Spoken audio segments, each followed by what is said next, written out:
This is Stand Up for the Truth, addressing important issues and topics affecting Christians across the nation. Morning, it's Crash. Welcome to our FM listeners and also online, q90fm.com/app, q90fm.com/listen. Thursday, November 16, 2025. Fresh new podcast, Mary Danielson. January 16. What did I say? November. All right. It's November somewhere, isn't it? Like I'm Uranus or Neptune? I don't know. Well, back in November, it was February, so you're doing okay. Thanks for clearing that up. You're doing okay. Yeah. And January is half over, which is kind of amazing as it is. Welcome to Stand Up for the Truth today. Dr. Mitch Glaser is with us of Chosen People Ministries. He just returned from Israel this week. It'll be great to hear about his trip. And also the timing is perfect, I think, because we can talk about this ceasefire in Israel, on again, off again. The news headline seems to change every couple of minutes. So we'll see what we can find out about that, if we even can. My scripture today, this is interesting. It was originally a psalm. But as I wrapped up my notes yesterday, the Holy Spirit nudged me. And in my mind, I heard, to the Jew first. And I thought, because I wasn't really sure about that verse when I was done. And so I went to Romans 1:16 and 17. That's my verse today. What I didn't know until this morning was that yesterday's blog post by Dr. Mitch centers around Romans 1:16. It was just the Lord, absolutely. So what does that say, Romans 1:16 and 17? Well, here it is. For I am not ashamed of the gospel of Christ, for it is the power of God to salvation for everyone who believes, for the Jew first and also for the Greek. For in it the righteousness of God is revealed from faith to faith. As it is written, the just shall live by faith. So that's today's verse, and we are going to go on and pray. Would you pray with me this morning? Oh Lord, you have numbered our days according to your perfect will, and we thank you for the great privilege of serving you until you call us home. And even more, we have such a great inheritance to look forward to, where there's no corruption or decay, no sadness, no grief. So, Lord, we ask you to help us to order our priorities and our affections so that we aren't distracted by the things that would trouble us or cause us anxiety. Thank you for your unwavering love for us, a love that desires only our highest good. We lift up Mitch to you and thank you for his gifts and those things that you have given him to do, and for his testimony, the calling you have placed on his life. We ask that you give him and his family continued wisdom and direction and energy for ministry, for good health and protection. We also pray for your people, Israel. Thank you for what you continue to do there. We ask for protection as well, Lord, as you lead them towards redemption. Pray for the safety and protection and the joy of those working over there with Chosen People Ministries. In Jesus' name, amen. Dr. Mitch Glaser has served as president of Chosen People Ministries since 1997, one of the oldest and largest Messianic missions in the U.S., established way back in 1894 by Rabbi Leopold Cohen. And today, Chosen People is worldwide with missionaries in 19 countries. Dr. Glaser is an alumnus of Northeastern Bible College, holds a Master of Divinity in Old Testament from Talbot School of Theology, as well as a Ph.D. in Intercultural Studies from Fuller's School of Intercultural Studies.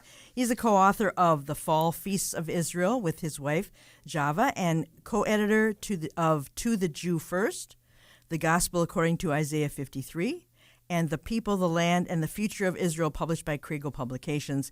His evangelistic book, Isaiah 53 Explained, is now in 11 languages with over 150,000 copies in print, and he's written many articles for Christian publications. He's taught at leading evangelical schools such as Talbot, Fuller, Moody, and Columbia International University. ChosenPeople.com, drmitchglaser.com. That's drmitchglaser.com.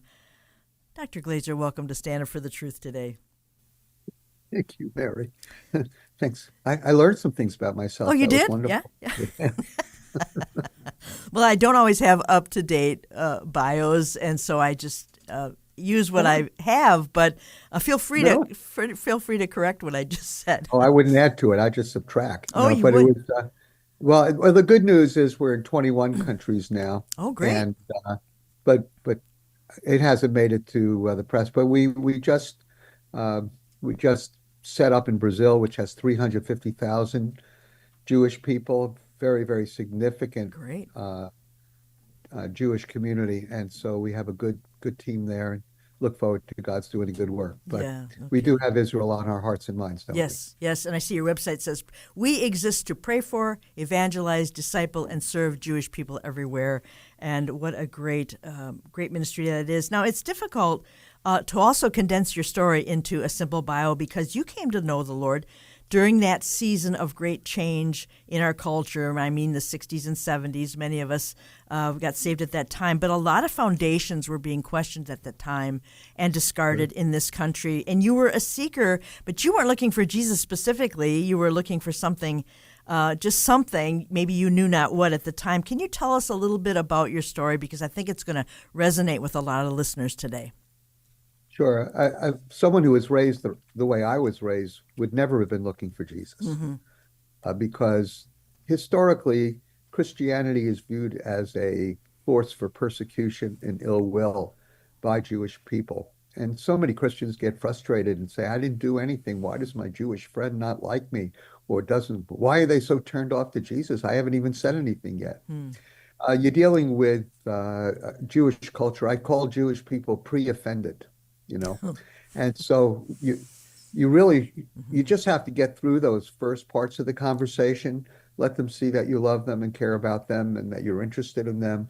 And usually that breaks down some of these historical walls between real born-again Christians and Jewish people, because born-again Christians, or whatever we call ourselves these days, we love the Jewish people in general, and we want to tell them about the Lord. And so I was one of those Jewish people raised in a traditional Jewish home in New York City. I was actually born in Brooklyn. I live in Brooklyn. I call it the true Holy Land because, we have more Jews than Jerusalem.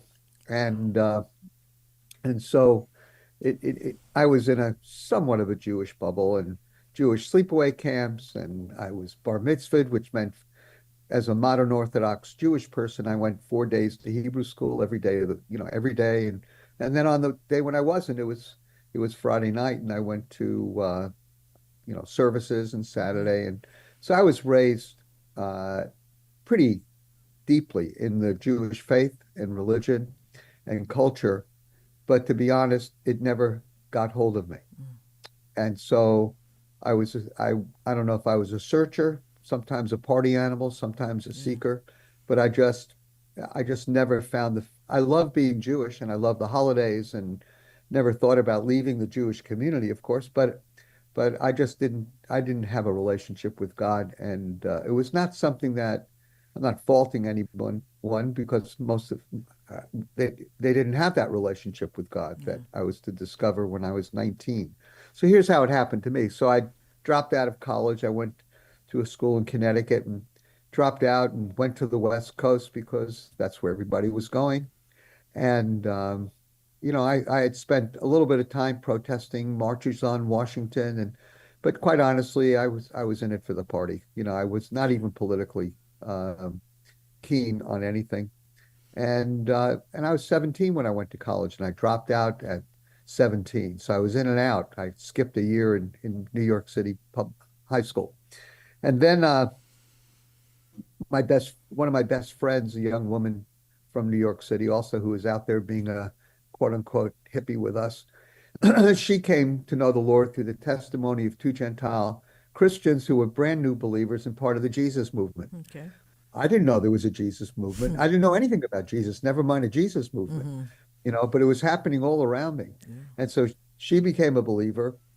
And then she began sharing the gospel with me and my other friends. And I tried to convince her otherwise. I thought she was basically drugged, honestly. Wow. And she was living up at this Christian community. Well, she was drugged because she was smiling all the time. So there must have been something wrong.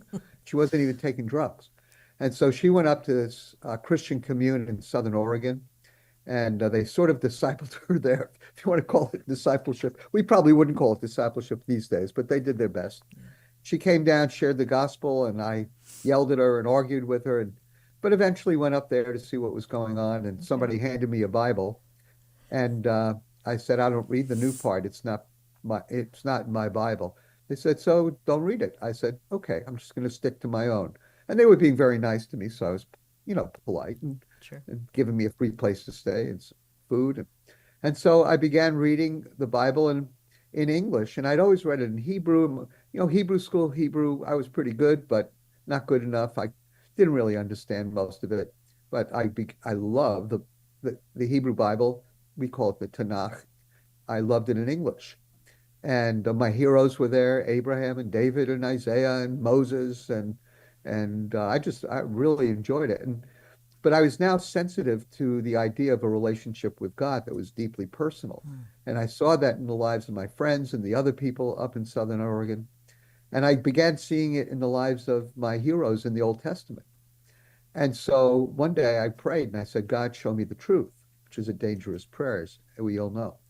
And that night I was in a campground in the Redwood Forest, and I went to make a phone call late at night, and the moon was beautiful, shining through the redwood trees. And one moonbeam was kind of shining right through the redwood trees onto a ledge where usually there should be a phone book, and it was in a phone booth. And if you don't know what that is, look it up in Wikipedia or study it on AI or something. And so I looked at this little book sitting there glowing in the moonlight, and I picked it up, and it had odd chapters, Matthew, Mark, Luke. I didn't know who these people were.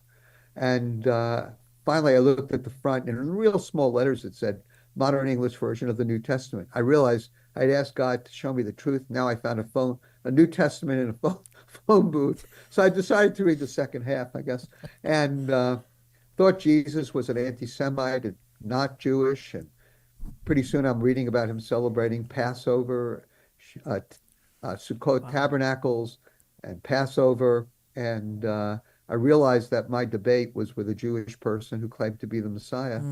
And I just loved Jesus from the beginning. I loved what he had to say. I loved how he behaved.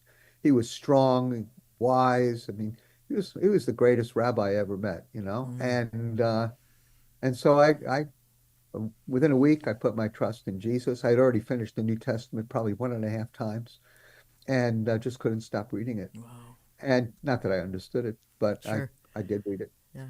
And became a believer in Jesus, or Yeshua, as we call him in Hebrew, and found some people to trying to fellowship with me and disciple me. And eventually they gave up hope, so I enrolled in Bible college and went to back to New Jersey, where my parents were living, and graduated Northeastern Bible College. And God called me into a ministry to my own people, and Chosen People Ministries. Actually, in those days, the American Board of Missions to the Jews paid my way through Bible college, and eventually came out to the West Coast, went to Talbot, went into full-time Jewish ministry, and God gave me the great joy and privilege of marrying a wonderful Jewish believer. We have 2 beautiful daughters and a grandson, and then the Lord, way back when, enabled me to move back to New York City. And a lot of people stressed out by New York. For me, it just feels like home. And so I've been serving back in New York City after 20 years out of New York, actually, California, mostly LA and San Francisco. Wow. And so I came back to New York and have been serving there, live in Brooklyn, raised my kids in Brooklyn, and have been doing my ministry in Brooklyn for all these years. Wow. And God is good. Yeah, he is indeed. I love a personal testimony. I love everything about your testimony. Thank you for sharing that so much. Chosen People Ministries, founded in 1894. I had no idea it was that old. We can know a lot about the Zionist movement of that era, the political aspect of it, but we never hear about the Lord doing a specific work in that time frame. So I'm fascinated by that. What would you want our listeners to know about the ministries? Let's go on to that and the work that you do. What would you like to focus on? Because spreading the gospel, discipleship, Bible study, worship centers, conferences, youth outreach, internships, there is so much going on.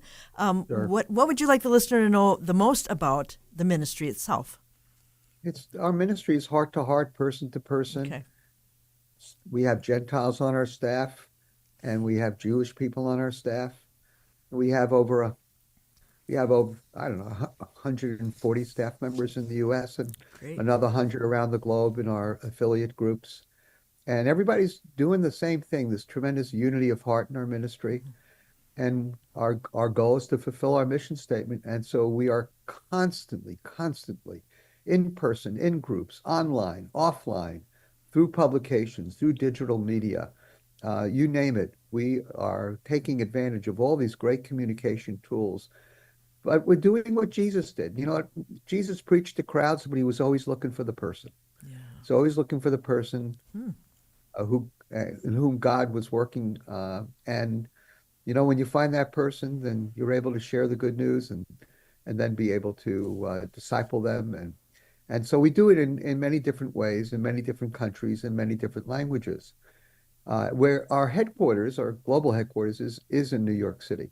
And so we have a good, strong work in Brooklyn and Manhattan, all over this area, which has greater New York area, probably still has 2.5 to 3 million Jewish people. And so it's a great place to minister. We love working with Christians, speaking in churches, doing conferences. We just did a big one at Moody Bible Institute a few months ago against anti-Semitism. But for me, it's always about helping my brothers and sisters understand and love the Jewish people so that they're better able to bring the gospel to the Jewish people. Yeah. And just a quick story. So I was just in Israel, and I did write that little book on Isaiah 53 explained. And so one, other than English, the first translation, of course, was into Hebrew. And so I was speaking at a Sabbath dinner outreach at our Tel Aviv Messianic Center. A mouthful. And it's small. We're actually just finishing off the building project across the street, so we can have 2.5 times the space. And but in this little wonderful little center, we've got yellow chairs, Mary. It's got a great vibe, for young Tel Avivians. And so this one Israeli woman, probably in her early mid 30s, came up to me with, I mean, it was such a huge smile, and she said, "I came tonight just to meet you." And I said, "Well, that's nice." She says, "No, you don't understand. I believe in Jesus now." I said, "And I'm so happy." I said, "Wow, Wow. that's great. I'm happy too." She says, "Yeah, but I read your book on Isaiah 53, and I became convinced that Jesus was our Messiah. Wow. And I accepted Jesus, and that's why I'm so happy. So I'm so grateful to you." Hmm. And her English was pretty good, so I understood everything she was saying. Hmm.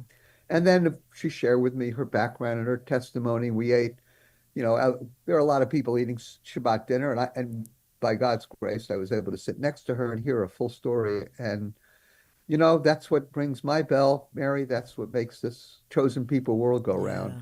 We do Yeah. so many different things, but it's all about reaching individual Jewish people, seeing them come to faith, and then doing what we can to help them grow to maturity. And so we have all sorts of ways we do that. Go to our website, Yep. chosenpeople.com, and you will see we use centers and we plant congregations, but it's all about the same thing, Yeah. reaching the individual and then building a spiritual community so that those individuals can have fellowship with other Jews and Gentiles that love the Yeah. Lord. Yeah. Yeah. One person at a time, one heart at a time, right? Yep. Wow, listening to you talk about having just been in Israel, I have such a longing to go back. I've been there 5 times, and every trip is special. I love the land, I love the people, I love the vibrancy and the beauty of it. But the political aspect is what makes the news. I don't know where to start with this because with the war having gone on so long, what is the mood over there? If you can even summarize that for us, what impacted you the most? Because the war is having an impact on believers, on the country in general, on the displacement of those in the north. I want to ask if that is still going on. What made the biggest impact for you on this particular trip? Other than being woken up at 3 in the morning 2 nights ago by a Houthi missile that was Ooh, coming into Tel Aviv. wow. And this was I don't know if it was a supersonic missile, but it was a longer range ballistic missile. Mm, And many of them came from Yemen into various parts of the country, not just Tel Aviv, but there was a big fragment of the missile that slammed into a home in Jerusalem wow. and made a lot of the news. And going into a bomb shelter in a hotel in downtown Tel Aviv. Was a Yeah. great place to meet Israelis, and Yeah. I tried to talk about the Lord, but of course, Yeah. most of them were glued to their phones, so it wasn't easy. Sure. And but there's a very complicated situation.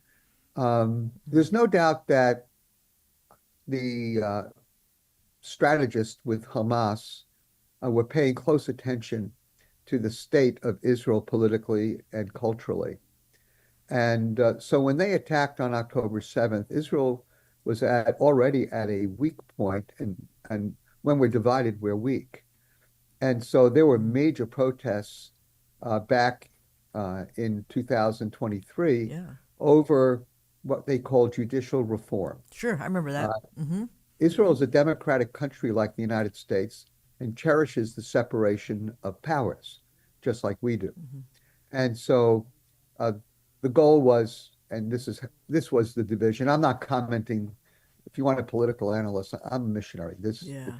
I deal with the impact spiritually of political Sure. decisions, but I'm not a politician or a strategist.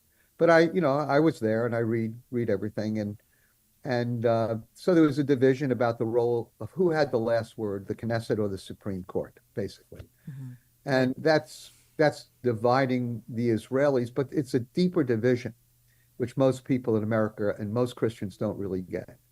And I'd like to share that if I can. The Yeah. deeper division is between sort of the two major spiritual, cultural, political forces within Israel. And there are lots of continuums, varying degrees on each side. But you have the secular and you have the traditionalists. And the traditionalists are made up mostly of those we call Haredi or Haredim, means those who fear, and or those who tremble. And that's the ultra Orthodox. Okay. Dress in black and women wear long skirts and they have lots of children. And have a fervent faith in God and in Jewish traditions. And they don't serve in the army, some of them, the most extreme groups. And that is resented deeply by more secular Jewish people. And then, of course, there's issues over gay marriage and over the keeping of the Sabbath, whether or not things should be closed or not closed. The secular Jews feel that the ultra-Orthodox Jews, they don't share the same, they're Jewish, but they don't share the same worldview or faith, and they resent them. And of course, the ultra-Orthodox are trying to create a safe place for themselves and their children. And then you have the 2 million Russian-speaking Jewish people that have moved in over the last few years and have had quite a few children. And they're in their own sort of division. They're sort of siding on either side, but probably go mostly towards the secular side. Okay. And so it's not just judicial reform, as they call it. It's not just Netanyahu being a strong but uh, divisive figure for some people. Yeah. There are really fundamental cultural wars going on in Israel, and they express themselves politically, and and people are really, really uh, upset. Then you have October 23rd and the ensuing war, but obviously uh, Israel is has one of the most sophisticated intelligence networks in the world, and they failed. And everybody knows they failed. Yeah. The government knows they failed. Everybody knows they That failed. was a shock to me, actually. They didn't pick up on it. So Yeah. the Mossad that a lot of us idolize and some of the other intelligence groups, um, it just added fuel to the fire of a disdain for the government Hmm. in Israel. And Netanyahu, of course, holds on to power. It's over 12 years now, so it's a long time for someone like him to hold power. They have terms just like, Yeah. not quite terms, but you have regular elections. In Israel, you vote in the party. It's like England. You vote in the party, not the person. Okay. And then the Likud party, which Netanyahu is part of, picks. If they get in, they pick the leader, Okay. and Netanyahu's the leader of the Likud, so he gets in. It's not a religious party. It's a conservative party, but not a religious party. And so in order to build a coalition, Netanyahu had to have ultra-religious people and some very militant religious Zionists join his party. And so the and other people on the other side who are more secular, or some of what we call peaceniks, who really wanted to try and make peace with Gaza, with Hamas, and with not necessarily with them, but with Palestinians and people on the West Bank and East Jerusalem. The West Bank, East Jerusalem, and Gaza are the key Palestinian areas within Israel. It does not mean that there are not hundreds of thousands of Christian, mostly, some Muslim Arabs that live outside of those areas and actually participate in the political process. There are members of Knesset from those parties. They're in the army. Some of them are officers, and so you have quite, as one person said once, "Hey, it's the Middle East," you know. And so there's a lot of strong passion, and so I went out the other night, Mary, to two places on Saturday night, which is a big night for Israelis. It's after the Sabbath. Yeah. So I went out to both Hostage Square and the place where they were having the basically anti-Likud, anti-Netanyahu, anti-judicial reform protests. There were probably had to be 75 plus thousand out that night in Tel Aviv, really, really raging with anger. And then there were probably another 25,000 at Hostage Square. Also anger, but more grief than anger. But of course, everybody's feeling grief because of the hostages and so on. And because of the war, we just had one well-known Messianic Jewish family lose their son in Gaza 3 days ago. And so grief has even more grief has rifled through the Messianic movement in Israel, which is probably hard to tell, but probably between 15 and 25,000 people. Okay. And so I'm trying to give you a feel for it. Yeah. So it's extraordinarily emotional and a lot of divisions and very, very, very difficult to listen to these poor grieving mothers of hostages screaming from the the podium the other night at Hostage Square. And everybody was in tears, and but grief and anger are twin sisters sometimes. Yes. And so you don't know which is which. And but one dad came up who had lost his son, and I never heard a man scream that loud, not even a football coach. I mean, he was raging and piercing. And so what is going to bring peace to Israel right now? There's a wonderful song that is a popular Jewish folk song. And a lot of Jewish musicians love to create music from the Psalms. It's what Psalms were originally intended for. Right. So this one's Psalm 133, verse 1. I'll say it in Hebrew. Hinema tov umanayim, shevet achim gam yachad. Translated, it means how good and pleasant it is for brethren to dwell together in unity. Hamas knew that Israel was not unified, and they took advantage of the weakness. Wow. And so now we have to pray for the peace of Jerusalem, Psalm 122, verse 6. And it would be good for believers, of course, to pray that people would come to faith, because that would solve some of the problems. But we need to pray for Israel's unity. We need to pray for wise political, cultural solutions that will be able to bring some kind of unity on both sides. Mitch, we have to take a break here. That was fantastic, because we don't know what's going on over there on the ground, and you do. We only get news bites and things that don't really give us the full picture. So we appreciate that. We're going to take a 2-minute break here, talking to Mitch Glaser, chosenpeople.com. We'll be back in 2 minutes with a lot more about Israel, the peace process, the ceasefire, anti-Semitism. We have so much to talk about. Stay with me. Back in 2.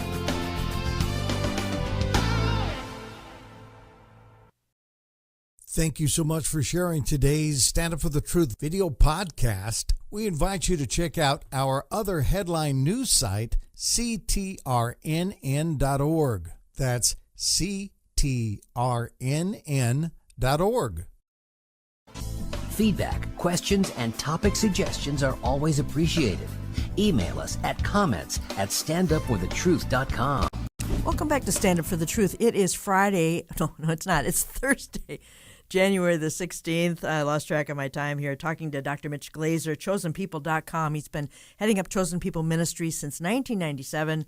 And, of course, the ministry goes way back, much farther than that. And he just gave us a great update on his trip. He just got back, I believe it was yesterday, from Israel. And I want to talk about this ceasefire because Trump issued an ultimatum to Hamas regarding the hostages. And he said, unless something happens to release these hostages or at least begin this process by January 20th, which is Monday, he said all hell is going to break loose over there, hell being relative as to what they've been going through already. And the media has been saying is Hamas does not want to find out what that means because they are standing at attention about this. Iran and its proxies have suffered a lot of setbacks. Hamas in Gaza has been decimated. The Assad regime has been toppled. Lebanon has a new president and prime minister. So there is so much going on there. Hezbollah is very much weakened. They can't really support Hamas. And so the time seems to be right for a ceasefire. Now this morning, last night we saw dancing in the streets, and this morning, and all of a sudden, Netanyahu is saying, wait a minute, don't be so swift to pronounce this a done deal. People's hearts are being lurched about back and forth, especially the parents of these hostages.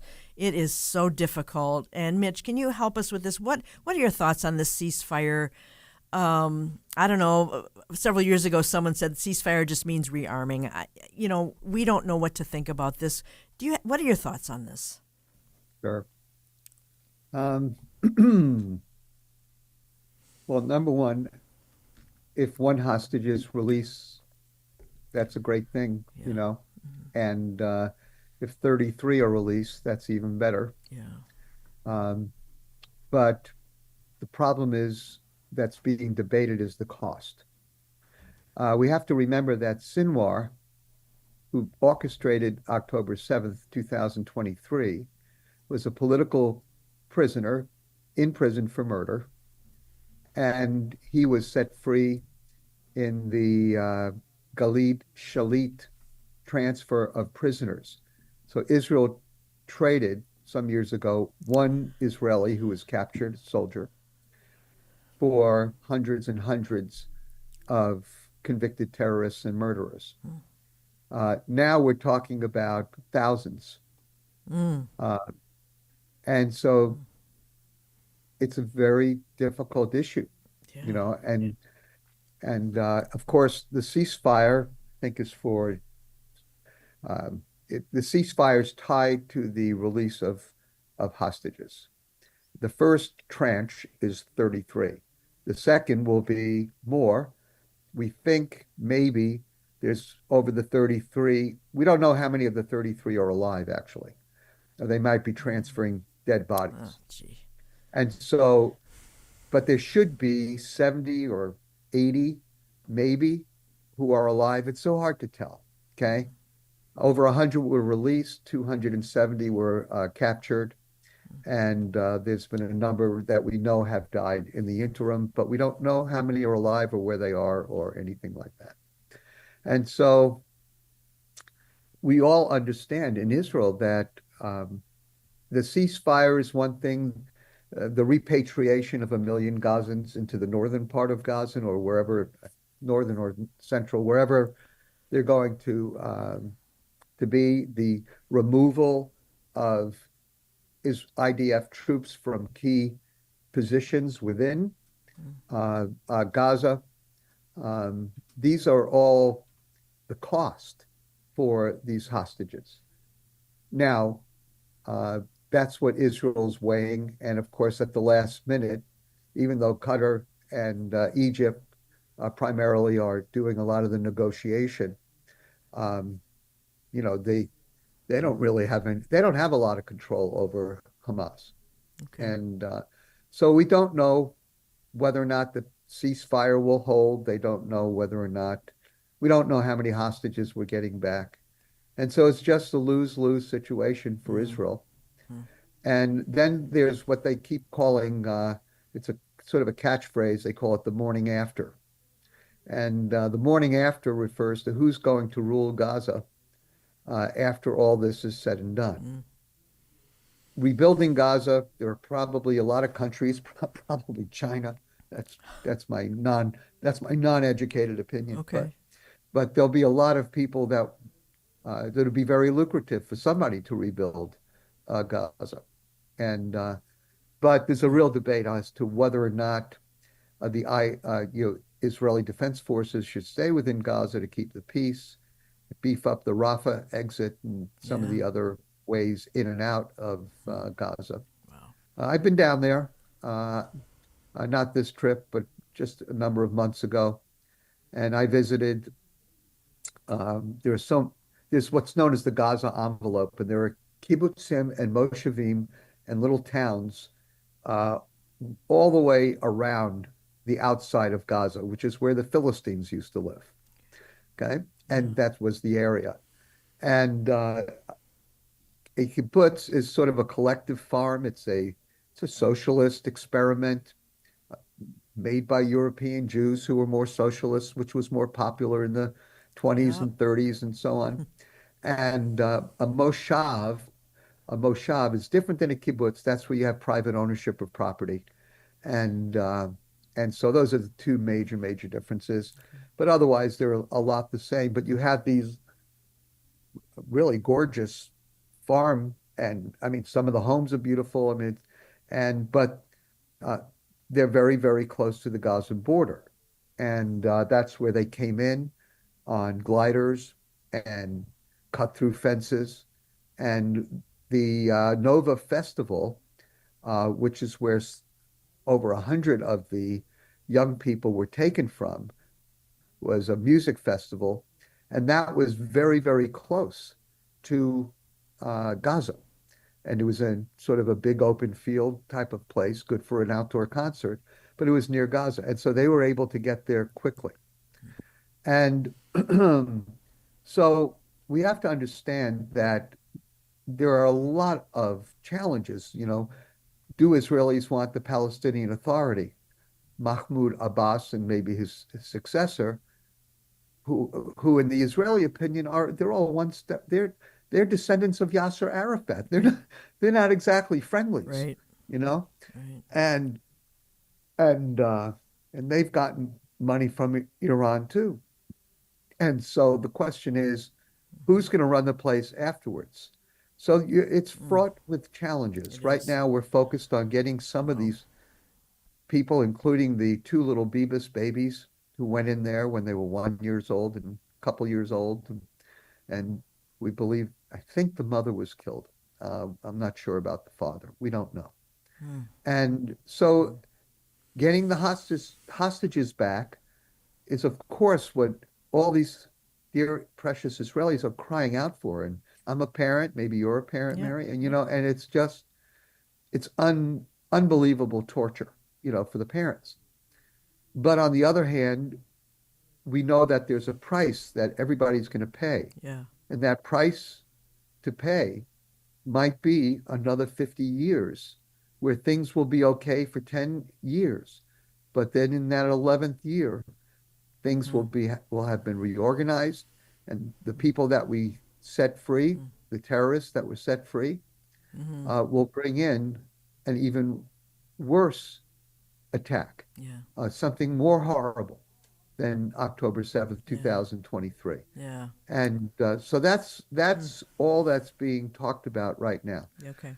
Look, I pray for our still President Biden, and I pray for our new President Trump. I wouldn't want their jobs or Netanyahu's job. And so Trump is a good New Yorker, and growing up in New York, you always learn how to threaten people.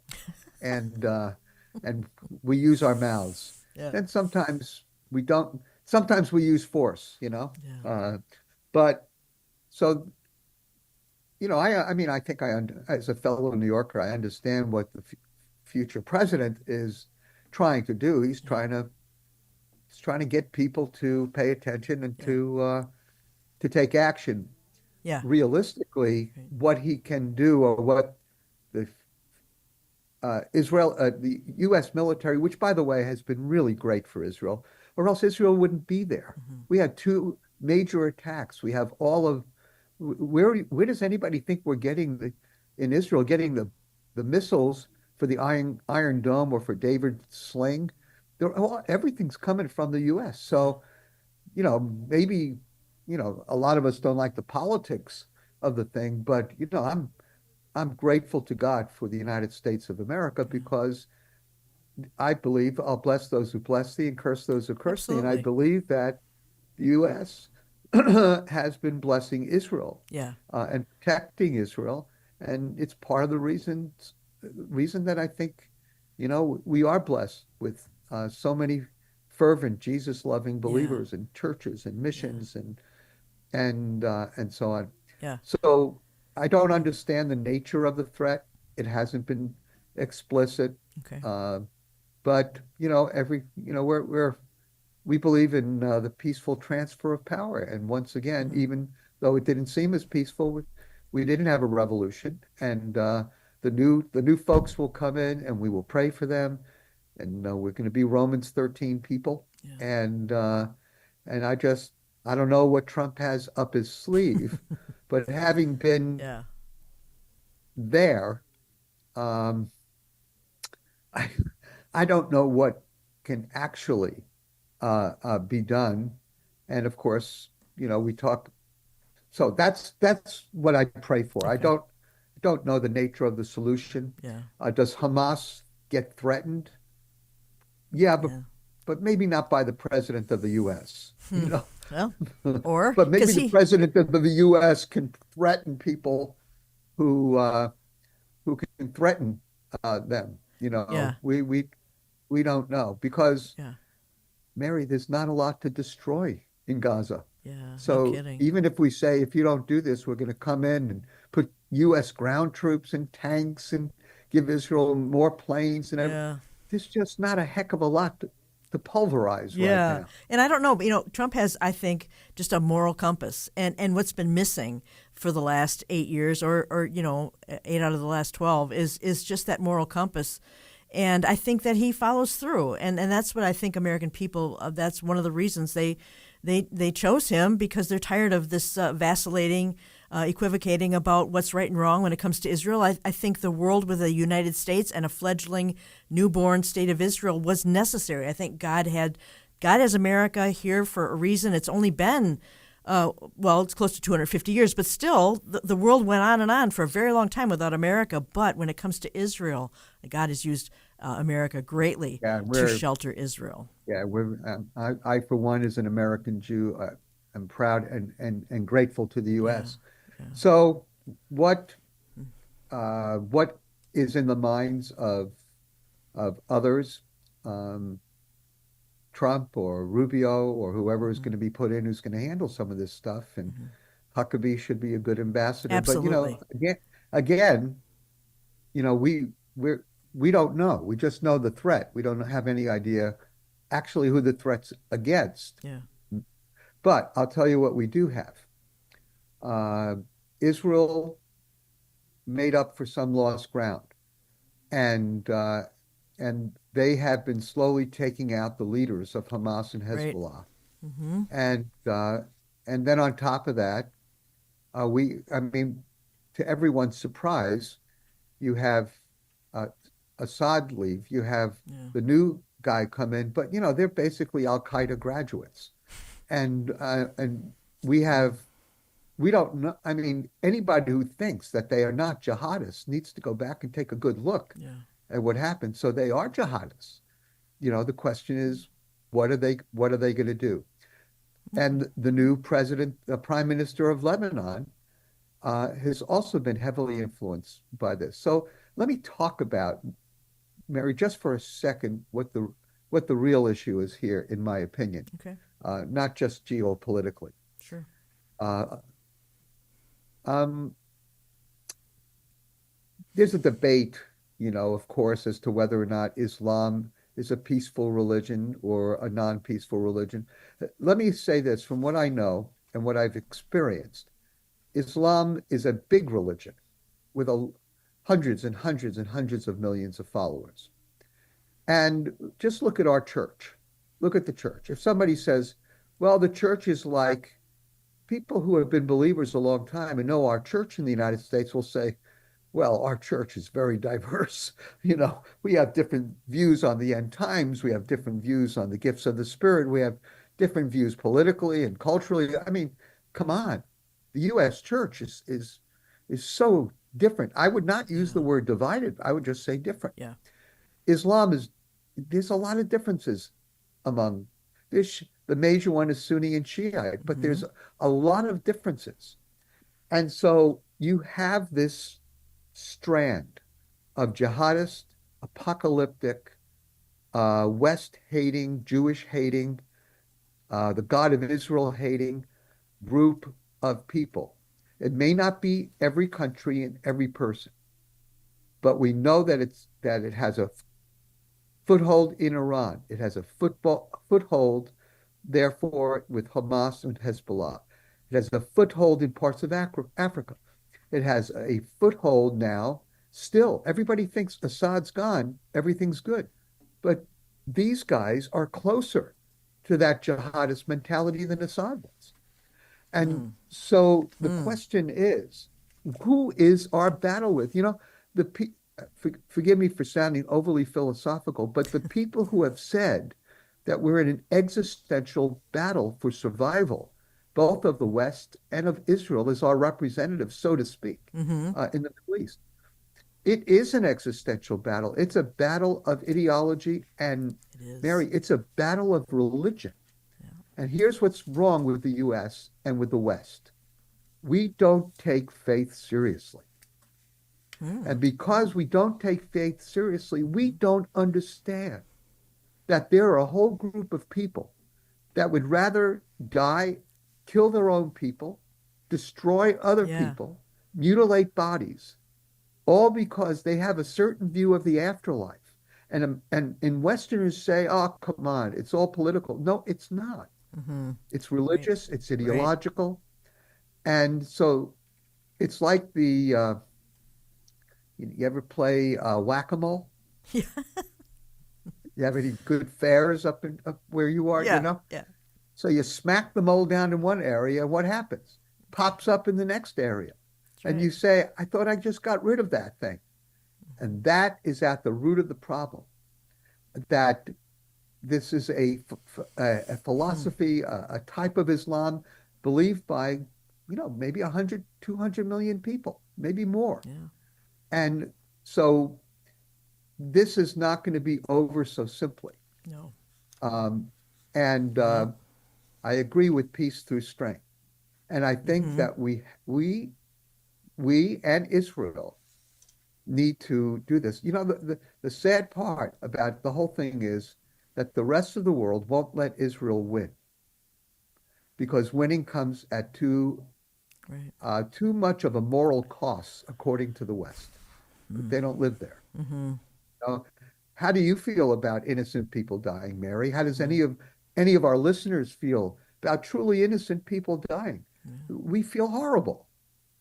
But on the other hand, we're fighting for our lives. And sometimes this happens, and we try and be as disciplined in our military battles, which Israel is very disciplined. We try and be as disciplined and as humanitarian-oriented Christians, we try and be as generous as possible, So there is things we can do. But this war is not going to be over even when we win. It's going to take perennial diligence and strong military, both in the U.S. and in Israel, to keep that going. Now, in the midst of this all, there is a wonderful growing movement of Messianic Jewish Israeli believers that you can't miss. Great. So it's just amazing. And so God is doing a very special work because people are searching for answers. We just did an online outreach using the Psalms. During the first Iranian attack, some computer nerd figured out that the most searched term on Google in Hebrew among Israelis was the Hebrew word Tehillim. That word means Psalms. Now, a lot of that was in Tel Aviv, which is known as very secular. Yeah, yeah. But you had all sorts of Israelis looking to the Psalms. And so Chosen People Ministries got a modern Hebrew version. That's a long time to explain. A modern Hebrew version of the Psalms.